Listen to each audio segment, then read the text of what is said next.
I want everybody on every airplane to know that Boeing owns it. We own our supply chain. We own Spirit. We own the results of our work. We understand that. We really do. Boeing CEO Dave Calhoun answering questions from the public. Regulators, our own Phil LeBeau, joining us now with more on Calhoun's leadership is Gautam Mukunda, lecturer in the practice of management at the Yale School of Management. Great to have you, Gautam.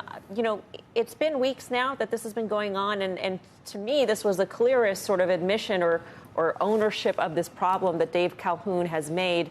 Do you think there were any missteps on his part in terms of how he managed this crisis from the beginning to date, and do you think he is safe as CEO?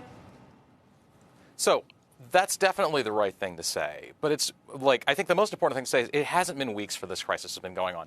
It's been more than a decade.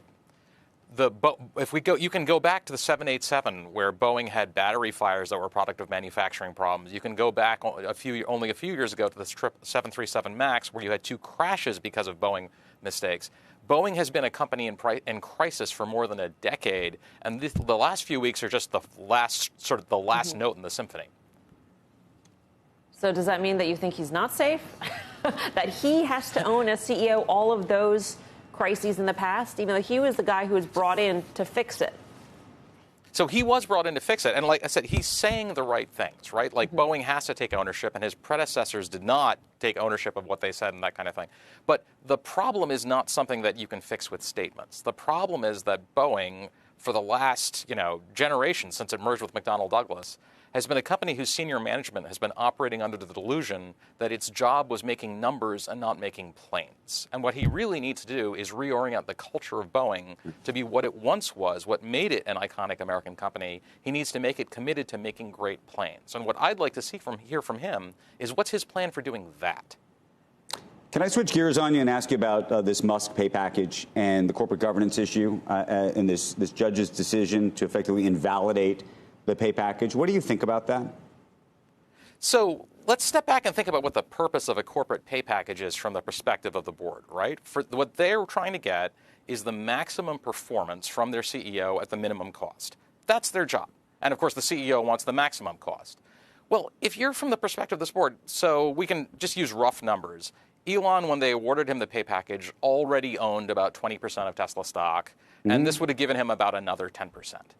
And so if we sort of just think that through, is the idea that 20% of Tesla stock was not enough to incentivize Elon Musk to put his full efforts into making Tesla as profitable as possible, and another 10% would make the difference? It doesn't take anything away from what he's done at Tesla or SpaceX or from any number of his other companies. Here's the thing. We're going to run out of time because this is a much longer debate. But the issue, as I see it, is slightly different, which is this is a guy who had a couple of other businesses, was already quite wealthy. SpaceX was a big business.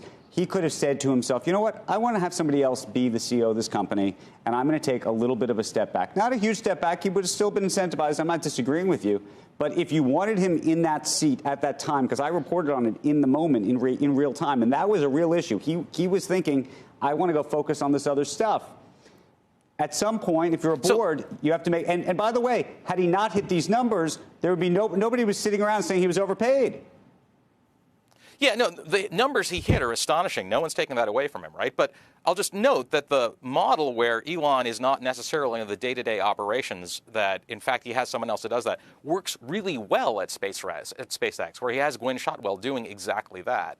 So a board that decided that that might actually be what they want isn't necessarily making a bad decision either.